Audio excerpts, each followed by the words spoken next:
Welcome back, guys, to another Play and Explain session. In today's video, I'm going to do a voiceover analysis over 4 tables. And the interesting part about this is I have more time to actually stop and go basically when I see an interesting spot unfolding. On top of that, we also have 2 very different stakes here on the screen. At the top 2 tables, we are playing PLO 50. At the bottom 2 tables, PLO 500. So 10xing the stakes. Let's see what the differences are and also what kind of different spots we are running into because of the environmental differences in terms of our opponent tendencies, of course. Let's hop into the action and look how it unfolds. Gotta say that we ran a lot of the sims here for this specific Play and Explain in advance, so I actually have a pretty good understanding whether or not I made a good or bad play in individual hands. And we will also have 2 presentations in this Play and Explain today with the voiceover and go a little bit deeper into 2 particular spots. But once again, when it comes to this new format that we haven't done before, the complete voiceover, we're usually going into pre-analysis of the spots so that I can give you guys a really well-researched analysis, even if it's on the quicker base. Let's hop into it. 4 tables, I hope you can see it, but of course we can also zoom in. On table number 1, PLO 50, we have the aces and they are connected and have a suit. We're gonna go ahead and squeeze. Now, one thing that I noticed is that there's a lot of uncertainty about how weak we wanna squeeze when we do have aces. And the answer lays a lot in how many additional components we have, which strengthen our aces, what the stack sizes are, and what the opponent tendencies are, or environmental tendencies are. So let's address each of them. The more connectivity we have, the more double suits we have, the more high cards we have, the more likely it is we should actually go ahead and squeeze. Now, when the stack sizes get shallower, the more likely it becomes we should squeeze as well. And the biggest impact though of all of it is definitely how often our opponent tends to fold pre-flop.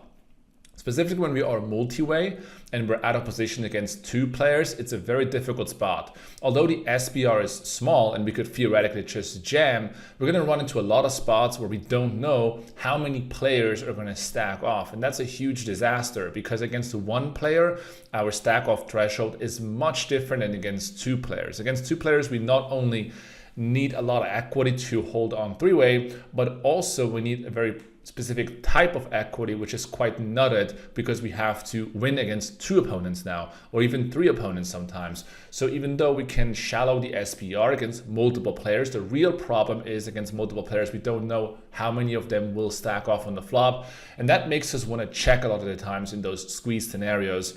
We will have to check less often if we have more double suited hands. And once again, as I mentioned in prior Play and Explains, one of the key values of squeezing bad aces is that our opponents are folding or supposed to be folding a lot of the times, which in reality doesn't happen that often. So in this spot, for example, the under the gun player here who raised and got cold called and now faces the squeeze should actually fold around 70% of the time. Of course, in reality, that doesn't happen. And that makes squeezing so valuable because we can get rid of positional disadvantage somewhat because we can shallow the SPR. On top of that, we can force equity out of pot immediately from our opponent. And those 2 factors really add on a lot to our EV. So here we have a clear squeeze, but just be aware that if your opponents are never folding, don't navigate yourself into too many of these spots with very bad aces. Now flop comes down King Jack 7 on these dynamic boards where a lot of the stack off range, specifically 3-way, is based on redraws and draws on the flop. We should be really careful out of position. King Jack 7 is not a board that we're going to hit that well. Our opponents who open raised and cold call will have broadways in terms of pairs, so they will have sets, but they will also have 2 pairs and open enders, and we will have a bunch of aces. So for that reason, the King Jack 7 board is not great. We won't have that many sets or 2 pairs, and we got to be careful here when it comes to betting. Why is that? Because we definitely have some aces here we need to check fold. And for that reason, we need to protect our checking range as well by including hands that actually can trap. And that is really the best case scenario here. If both players go in and we have something like aces and then up flush draw, maybe with a gutter or a backdoor flush draw, these are the great spots where we can basically put 1 player into a tricky spot because he doesn't know whether or not he needs a hand for 1 opponent or 2 opponents. So let's say, for example, I check and the under the gun player here jams. Now the cutoff player, if he has a diamond draw with a gutter, for example, he might just come along because he thinks he's only up against 1 opponent and that changes the equity required. But if I can have aces with diamonds here, then he's in a really difficult spot as well in his position, and we can basically trap him for a three-way pot. Now, as it is here, we have ace, queen eight, and the first thing we should realize is we don't have any additional equity apart from the gut shot. We don't have the backdoor flush draw, we don't have the front door flush draw, we don't have a significant flush draw blocker, which is reducing the amount of hands our opponents will stack off in theory at least, and we don't have a pair blocker, so we are at really bottom of our range here. And here we can really see what the problem is for being out of position, because against the button or against the cutoff, like we're okay getting it in, but we're definitely not okay getting it in three-way, or even against the under the gun player who plays against two players. So when I pot it and he jams, it's not a great spot for sure. The lower my opponent's folding ranges are basically, or folding frequency is, the more likely he's going to have a set of kings or king jack. Notice that this player should fold like a lot of king queen, jack nine single suited hands, but a lot of players are not. They think these hands are connected and they want to call because they think they do well against aces, and they will flop two pair here quite often. So you got to be careful. The king of diamonds is also not on the board, and I would recommend checking to see what happens and basically get information on against how many players we have to play. If it goes check check to the cutoff and he jams, I would overjam you with an overpair in a gutter, expecting the MP player to fold a lot of the times. And we're going to get into this topic in a moment here at the end of the presentation, actually, where we have a similar spot with asymmetric stack sizes, and we'll talk about the advantages and disadvantage of individual players in there.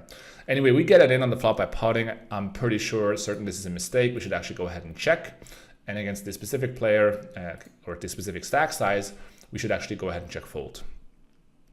Anyway, we get it in and we get it in with around 50% equity, but get maximally punished and end up losing the hand. And next up, I want to rewind here a little bit to the bottom left corner at 5 or 2-5 basically, where I open under the gun with double suited aces, get the 3-bet and get the cold call. Now here in this 10 area, I would actually be 4-betting all my aces because I get in a substantial, a substantial higher amount of my total stack size. But also think about it this way. The button is capped because he just called, and you will see a lot of these very loose players at lower stakes a lot, or in live games, for example. And when he calls and puts out the 60 and basically declares he doesn't have aces, then my 4-betting range for value will definitely increase. I'll have to put in more hands because there's additional value now in the pot. First, with the hands that are ahead, I can put in more money into the pot pre-flop, which is great. I want to do that. More than if I would just play against one player. And again, he has a capped range, so there's more value basically to be squeezed out of this player. Of course, with our double-suited aces, we have a very easy decision, and the money goes in pre-flop. I'm just going to show the hand. It's not really interesting. It's just kind of madness here. Random hands getting it in, but it is significant in the sense that we are actually scooping the whole thing, and we end up being deep suddenly at this table quite fast. Over to table number 2, interesting spot here as well. Under the gun player raises and we decide to call in the small blind with queen, queen, jack 10. Could also be a 3-bet. I think it seems a little bit thin, but notice that the under the gun player versus a small blind player, like the small blind player doesn't have a lot of cold calls, specifically at such a high rake structure. But it should be fine here to also call. The question is, do we want to lead on jack 10-5 rainbow? And I'd say the answer is it depends on how many redraws do we have. If we have backdoor flush draws, if we have gut shots or open enders, it starts making a lot more sense to basically lead. If our opponent is thinking about the ranges in play, you should realize that I'm not going to call an 8-high rundown in the small blind. I will have big pairs and big connected cards that are probably single suited, otherwise I would have been 3-betting those hands. So jack 10-5 is not a great board for the under the gun player because I will have a lot of king, queen, jack 10, ace, king, queen, jack type of hands. And because the board is rainbow, these pairs and wraps are very, very strong on these boards. So she should be cautious. And the reason I'm saying this is because if he realizes the board is quite bad for him, he will check back a lot of the times with hands. I want him to fold against a check raise, for example, aces. But if he checks back with aces, it's not a great scenario for me, of course, because he will still realize his equity. But that being said, looking at my poor side components, no gut shot, no open ender, no backdoor flush draw, I'm fine with just checking the flop. Now my opponent goes ahead and I would also be check calling here, by the way. I think it's going to be too loose to check raise and go for stacks here with no redraw. Turn is a 4. I definitely want to lead now. There are a lot of gutters and aces with gutters, for example, ace deuce in his range. So I decided to go ahead and pot it. I think there's a lot of value behind it. And rivers is 6, at which point I decided to check. Thinking back about it, it's definitely a good check, first of all, because my opponent, once again, shouldn't see bet the flop too lightly, but could connect to the turn for sure. With a hand like 7, 8, 9, 10. Check the river and he bets full pot. And here the question is, of course, do we want to call or not? Now, on the one side, it's tricky because we won't have a lot of great blockers in our pre-flop range. We pot the turn, we'll have a lot of hands like Jack 10 or hands like King, King, Queen, Jack that are betting the turn cards. But on the river, how many straights do we really have? And the answer is not many. And whenever that is the case, I'm going to call a little bit lighter, but I'm still going to require a lot of the times somewhat of a blocker. So in this instance, actually, I think we should fold. The price is not great. And on top of that, we don't have a single blocker that is relevant here. No 7, no 8, no 3. All these cards definitely help. I decided to still call, and my opponent shows up with 7, 5, 4, 6. This is a classic example of a hand you should be folding under the gun. These low connected cards that have no double suit are just very much weaker than a lot of people suspect. I like to check back on the flop though, and on the river I would actually check in his shoes because he has a very decent amount of showdown value. Over to the 2-5 table. I'm gonna rewind here quickly. We're c-betting, we're 3-betting from the small blind, very, very standard. And when we get called,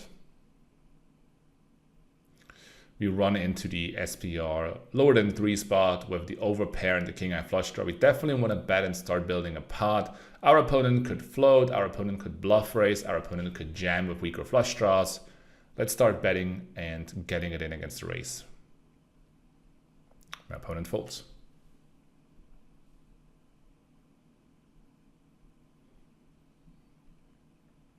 And when it comes to trapping is really important when you have a checking range or a substantial checking range. So 9-9 deuce with a suit, I won't have a substantial checking range. But of course, if the board is something like 5-5-4, 6-6-7 with a suit, it is much different. And I'm going to do a lot more checking, and therefore checking with really good hands is also useful as we need to protect this range.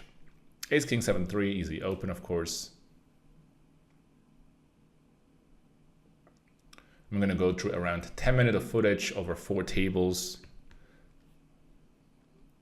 And we'll have 2 presentations as well on top. So Jack, Jack, 10-9, very easy open on the cutoff. One thing to notice is that this player is really short, less than 30 big blinds. And this is really the power of short stacking here. Think about my spot. I have to adjust my ranges potentially, or do I? Well, if you think about the stacks as behind me, they are deep stacked, 100 big blinds or deeper, 2 out of 3. And the players that will give me most likely action are in fact the big blind and then followed by the button. And the small blind is the least relevant. So I'm better off playing 100 big blind ranges right here because most likely I will play against a 100 big blind stack size. The downside, of course, is, or the upside for the short stack is that he is playing now against a player who plays a 100 BB preflop range, so he's a loser. And that's why it is so powerful to play the shortest effective stack size, because people are adjusting against each other, but they can't adjust against everyone at the table at the same time. They have to make a decision. Here I had to adjust for the 100 big blind stack sizes. This hand, in fact, playing around 30 big blinds PLO should be a fold. So you can really see like how tricky it suddenly becomes. Now facing the 3-bet, I decided to go ahead and call, which is fine. It is close. And you can also consider just getting it in pre-flop because there's so little money behind. But we do get it in on the flop, of course, swapping the nuts here. But I just want to illustrate in this hand how powerful it is to be the shortest stack because your opponents will have to adjust against you.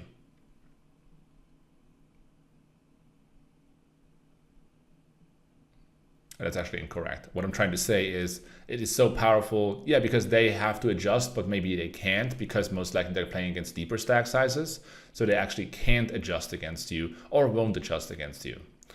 We're raising here a couple limpers with ace, ace, nine, deuce. I think this is totally fine. Limpers are in general weaker opponents, so we don't mind building a pot. We have a nut suit, which is definitely substantial, so I'm fine with the raise here and having a look at the flop. Now on a 10-10-2 board, we don't want to bet all of our aces. I would look at two things.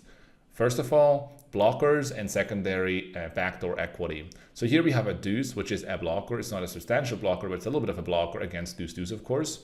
And we have a 9, which is blocking 10-9, and we do have backdoor hearts. So for that reason, I think betting here small is fine. Also, when you look about unblocking my opponent's range that I want him to continue with, that I'm beating, I don't have a king, I don't have a queen. So you could have a hand like kings or queens, whoever is continuing basically, and that is definitely beneficial. In terms of sizing, I'm going to bet small and trying to get a hand along like kings or queens. The button goes into a tank and eventually decides to call. Now on these turn cards, it becomes really tricky. We definitely want to check the weaker parts of our range, for example, aces, and then make a decision based on two things. Number one, equity. Number two, our blockers. So in this instance, we really don't have great blockers. We don't have a flush draw, a straight draw. The only thing we have really is the 9 of spades, but it's not a great situation here. I decided to check, which is good. The question is, should we continue? Let's see what our opponent is going to do.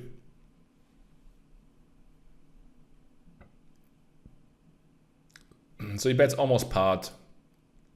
Now any aces or kings that would have a flush draw, I'm continuing. Any 10, of course.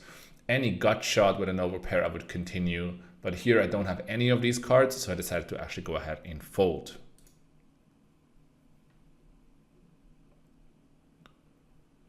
All right. Rewinding to the other PLO 50 table where I open in the small blind. I like to play a raise fold strategy from the small blind at lower stakes because of the high rake. Don't want to play a lot of quote unquote uncapped really small pots. I rather raise and play a single raise pot or 3-bet pot. And I also find a lot of players at PLO 50 to be over folding blind on blind. So I'm opening up Jack Jack 9-4 on an ace 9-8 board. The question is, what should we do? Bet or check? And here the answer, we actually ran this hand, is to be betting. On the flop, we have required blockers, and at the same time a hand that has not that much EV, either seeing an additional card or also is a very marginal hand to decide to check call or check raise. So once we check a hand like this and our opponent bets, we are supposed to fold. But the hand is strong enough where we want to risk a small bet, a small part of the pot, which doesn't have to work that often, with our immediate blockers, which is the Jack of Hearts, which is a great blocker. We actually have 2 jacks. We have backdoor clubs, great blockers for floating hands. And of course, we're blocking the 9 here. So we are blocking his continuing range, and we don't have a hand that is strong enough to check call or is really interested in actually seeing an additional card. And we folds. Over on this table, I decided to 3-bet from the small blind against the cutoff and pot the flop on an ace 6-8 board, holding one of the weakest top sets I can have. I'm blocking my own boat outs by holding an 8. I have no heart or backdoor clubs, no gut shot. I'm totally fine pot size c-betting here, and we face a jam. And our opponent has 7-6-6-8. Very loose open in this spot. Now the big blind seems to be very, very tight. But when you look at the stack sizes here once again, I was substantially shorter than 100 big blinds. It should be, really marginal for him to be actually opening a hand like this, even on the button, but even on the cutoff as well. Like a lot of players are just opening too wide and calling all the 3-bets, and this is, I think, one of the prime examples. Now, of course, on the flop, it's a cooler. I think he has a set, right? Yeah, he flopped a set. It's a cooler for sure, but again, it all comes down to pre-flop, and obviously most of the time he's going to flop a set, he's going to be fine, but it will just not happen enough often. So keep your pre-flop ranges in check, guys. It's important. On the other 2-5 table, a flop, a hand that is really interesting to make a decision on. So the flop is 10-8-6, and I do have blockers right away on the flop. I have 2 jacks, which is blocking open-enders. I have an 8, which is blocking 2 pairs and sets.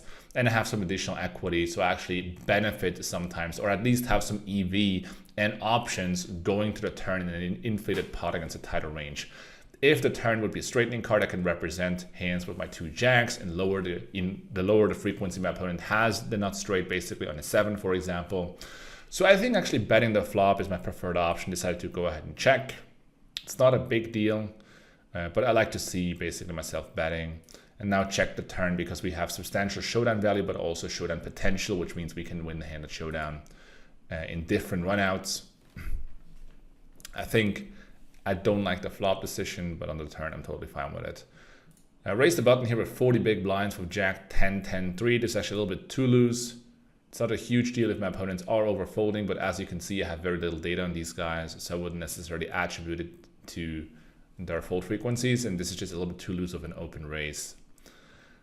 On the other 2-5 table, I decided to fold this hand in the big blind. This is very close. It's actually a call, but not a huge deal. The 3 diamonds, of course, against a tight range. Although this guy, I mean, he's pretty tight, but he's not that tight.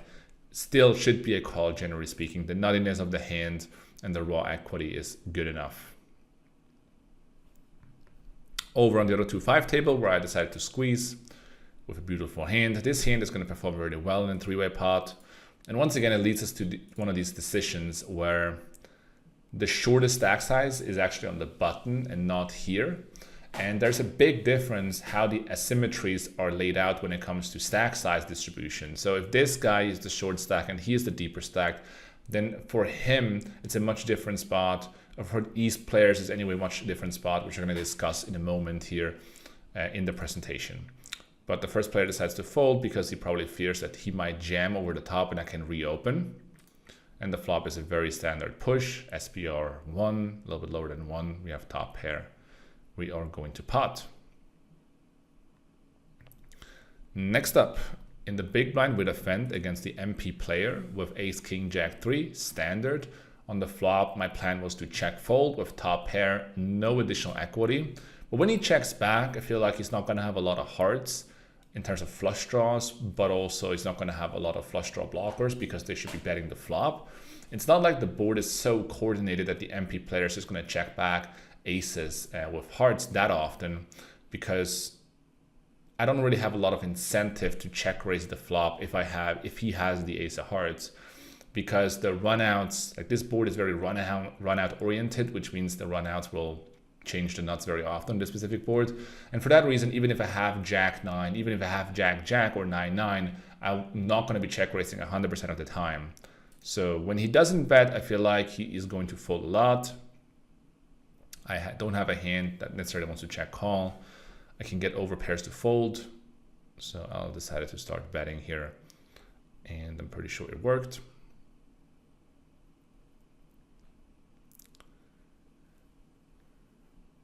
He's asking if I'm streaming. I'm not, as we can see right here.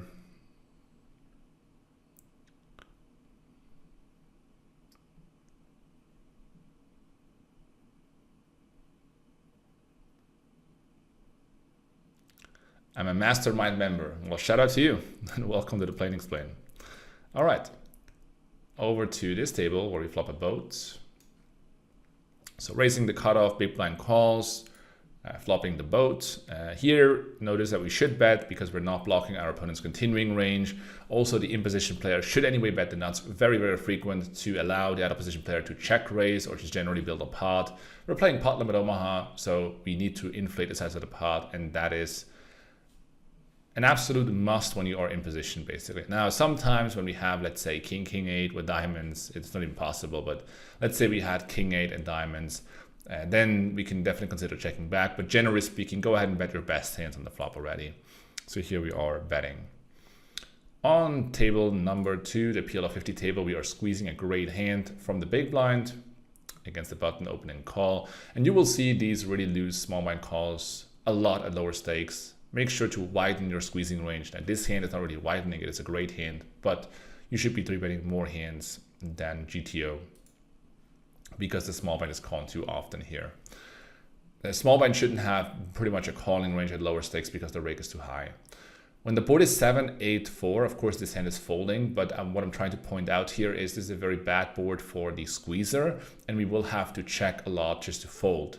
And once again, the wider the more often you're checking, the higher the frequencies of your checks, the more you have to take care in terms of protection here. So just make sure to realize that on this board as a squeezer, you have to trap for sure when you have a good hand, at least some of the time. On the 2-5 table, decided to open under the gun aces, big blind calls. 2-2-5 is a great board. If the board is paired in general, it's a great board, but specifically this one because deuce X is not really in the big blind's defending range. So we're betting the flop. Actually on this board, I'm happier to bet half pot. Generally speaking, I bet smaller on paired boards, but when my preflop range is just crushing so much, and the polarity advantage is probably even on my end because I will have ace, ace, deuce, I want to bet bigger because under the gun versus big blind, 2-2-5 is such a strong board for me, I can get away betting bigger. But I bet small and take it down.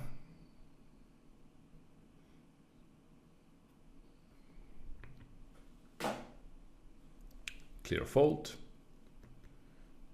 I give a little bit of the 4-table view here so you can see what kind of hands I'm folding as well. Bottom right corner is a typical hand that a lot of people overplay.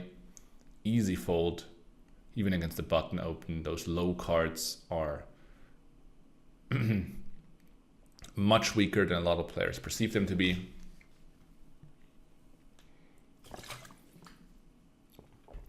And we pick up aces, bottom left.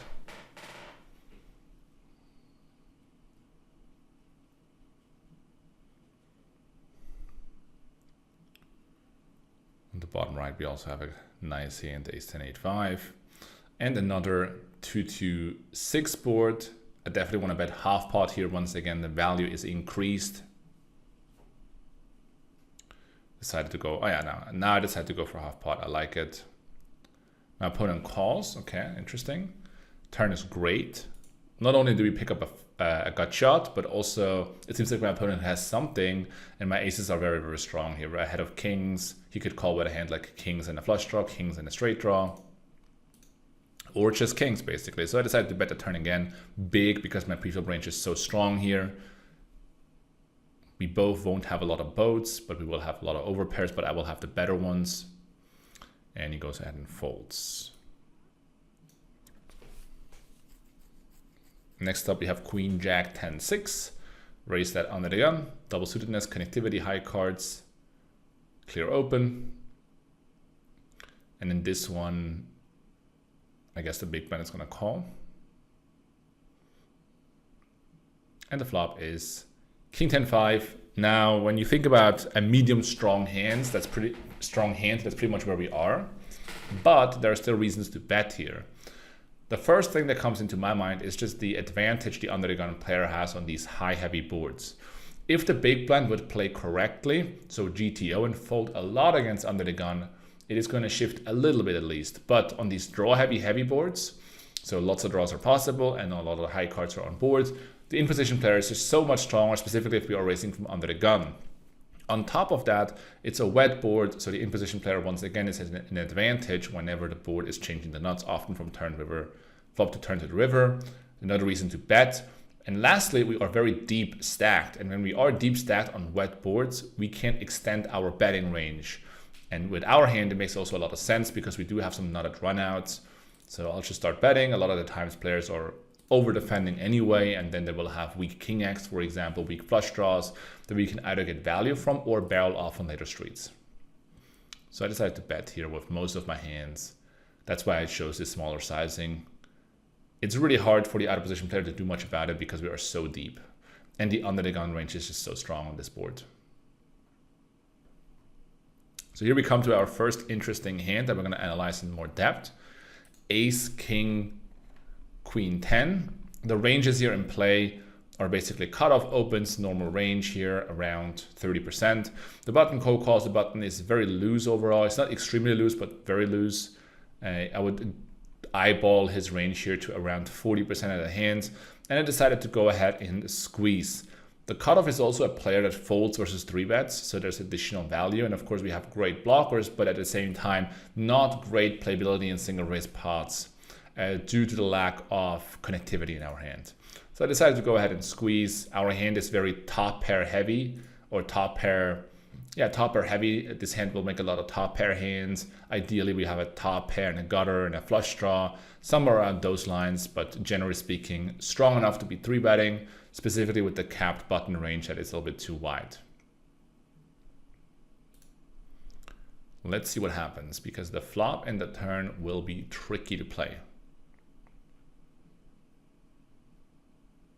So flop is 9-7 deuce. I'm not going to talk too much about the strategy here because we will actually do a presentation in a second about it.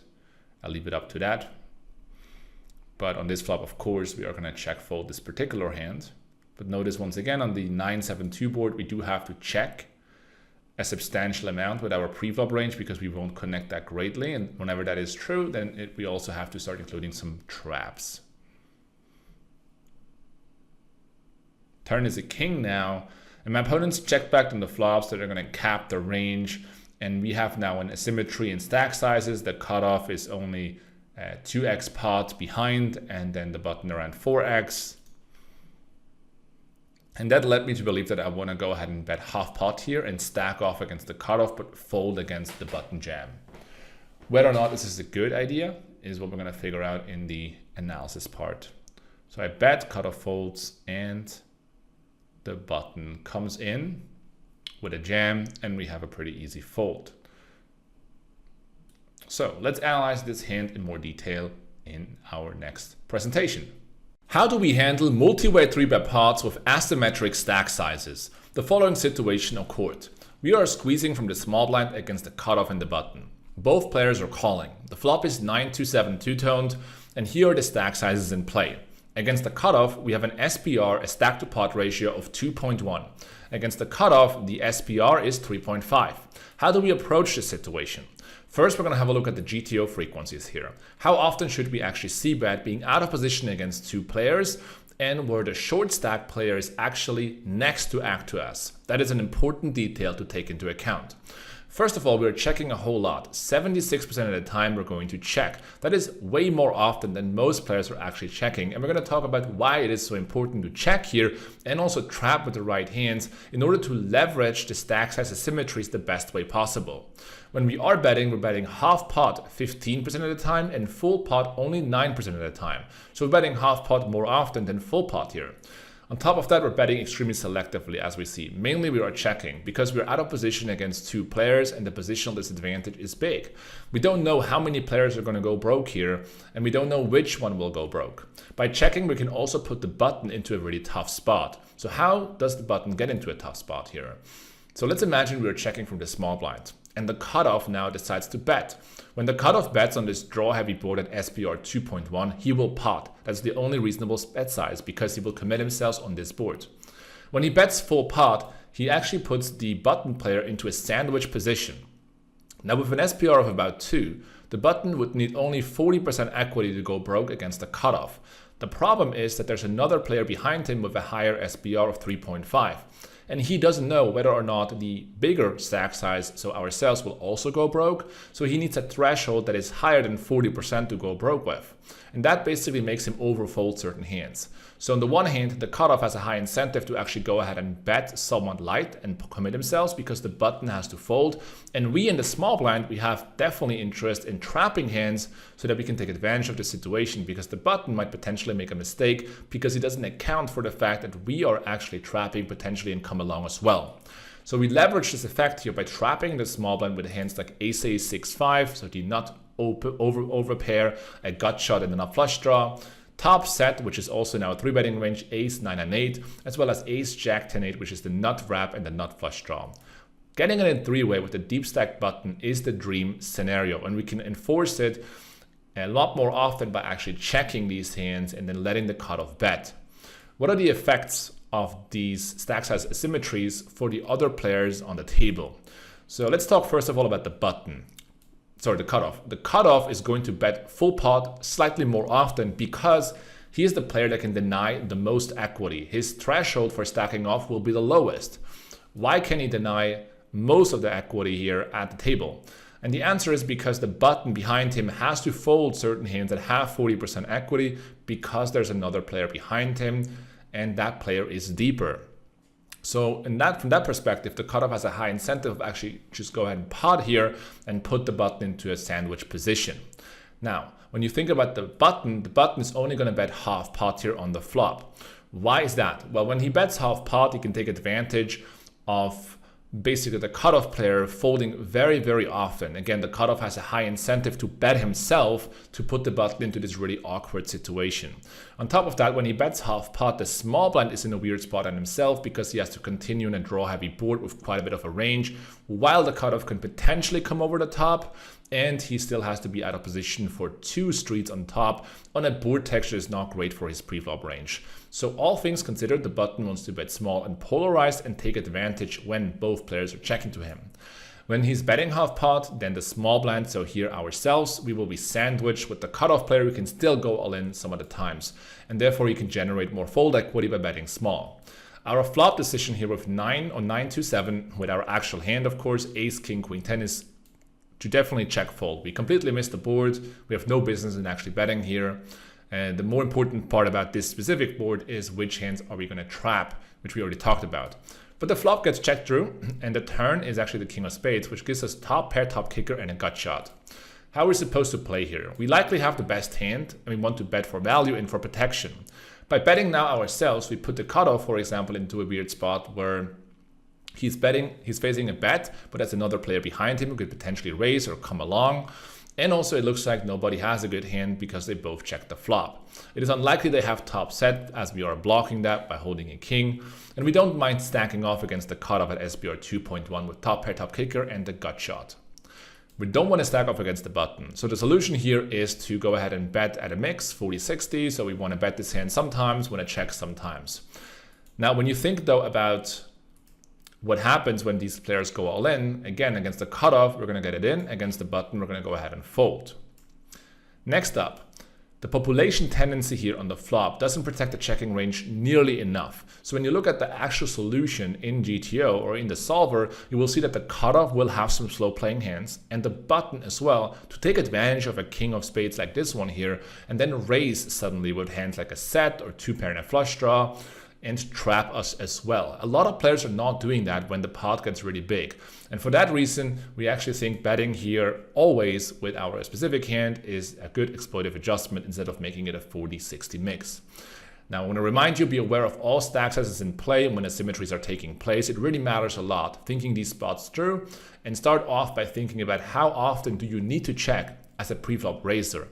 And if the answer is you will have quite a bigger checking range, then you also need to automatically realize that you also need to have a trapping range. Use all tools available to maneuver in these spots, so make sure to clearly understand which boards are the boards that you want to check a pretty big part of your range. And again, it's not only because of the board, but also because of the stack size asymmetries behind you. Take them into account, and let's hop back into the Play and Explain. All right, let's continue the action. Hope you guys learned a lot in that presentation. Let me know in the feedback section as well. Top right corner, I decided to lead the flop in a 3-way pot with quite naked queens. I don't hate it, I don't love it, but I think it's fine against players who are very passive specifically. And on this table, I 3-bet a blind on blind situation. And given the SPR, I think my hand is really strong. So I'm betting half pot instead of pot in stack off in case we get jammed. On the 25-50 table, facing a 3-bet here from an unknown player. He plays quite wild so far, but the disconnectivity is really harmful here for this hand, and also the domination factor from aces or even ace king. So next comment. Oh my God, JNandez, I'm sitting out. Anyway, I think this is actually a fold, unless my opponent is really wild. But again, I don't really have those. I don't really have those reads on the players. So we fold, and I'm pretty happy with that. And this will be the next hand that is quite interesting. 7-6-5-4, double suited. And after this hand, we'll head into a next presentation quickly. and then end this first part of the voiceover analysis. And you guys definitely can let me know and let us know how you like the format of voiceover, which is a little bit slower pace. So clear open, pre-flop for sure. And now we do flop a weak flush draw, no pair. And the question is, should we go ahead and bet here or not? And what are the reasons? And what kind of parameters do we learn from or use in order to justify any action? I'm not going to talk too much about the strategy because that's what the presentation is for, but I decided to go ahead and c-bet, and you can think for yourself whether or not this is a good idea. And my opponent folds. How do we continue with flush draws on the flop in position? Which ones should we bet? And how should we understand the bigger concepts behind it? In this situation, we raise from the button and the big blind calls. We're in a single raise pot in position, and the flop comes queen nine deuce. We're going to separate now our strategy based on the different strengths of flush draws we have. Because there's a huge difference, it really matters. On the very left-hand side, you can see the ace-high flush draws are betting 63% of the time, king-high flush draws 49% of the time, jack-high flush draws 43% of the time, 10-high 27%, and 9-high only 9% of the time. So the equity threshold is much larger when we have a worse flush draw. What does that mean? When you look at the nut flush draw, for example, ace 4-8-5, this hand is actually a bet. A backdoor flush draw is enough to push us over the c-betting threshold because this hand can actually reduce, first of all, the amount of the time we get check raise, but also can call a check raise quite comfortably because we have that backdoor straight draw, the backdoor flush draw, and a very knotted distribution on hearts, of course. For that reason, this hand is enough good of a hand to start betting. If you compare it with a hand like 10-9, 6-3, here we are blocking a pair out. We also have a backdoor flush draw. With the 10-9 flush draw, this hand is actually a check. A backdoor flush draw here is not enough to push us over the threshold that we need to start betting. Comparing it with a better hand here, Jack 10, 9, 3, where we have an open ender and the backdoor flush draw, this hand is actually a bet. So when you have a flush draw, it really matters how much additional equity you have and also what kind of distribution you have. In this example, we have a distribution that is nuttier because we can make the nuts on an 8 or a king. Let's talk about flush draw blockers when we have a single heart, because the difference there is very similar to what we saw with the flush draws. On the very left-hand side, we can see the nut flush draw blocker, so the naked ace of hearts. We're betting 69% of the time. And if you look in the middling now, 10 high and jack high are very, very valuable blockers because they block the combo draws that someone can have with hearts. And for that reason, the jack of hearts and the 10 of hearts is actually more valuable than the king of hearts in this example. Still though, holding a low hearts like an 8 of hearts on the very right hand side or a 7 of hearts or lower is not that valuable at all unless we have additional blockers that come with that. The threshold for betting is larger with worse blockers.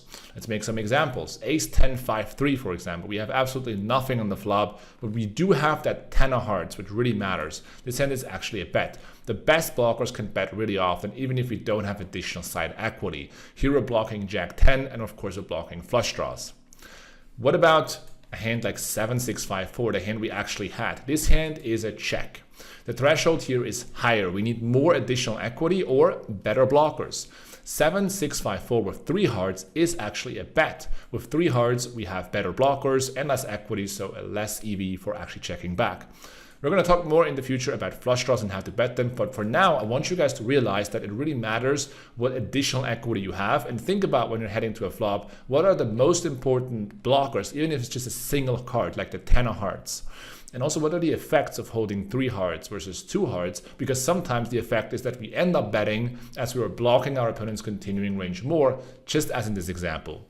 With that in mind, I want to end here the first part of the voiceover play and explain. Hope you guys enjoyed this episode. Fernando over and out for the Mastermind.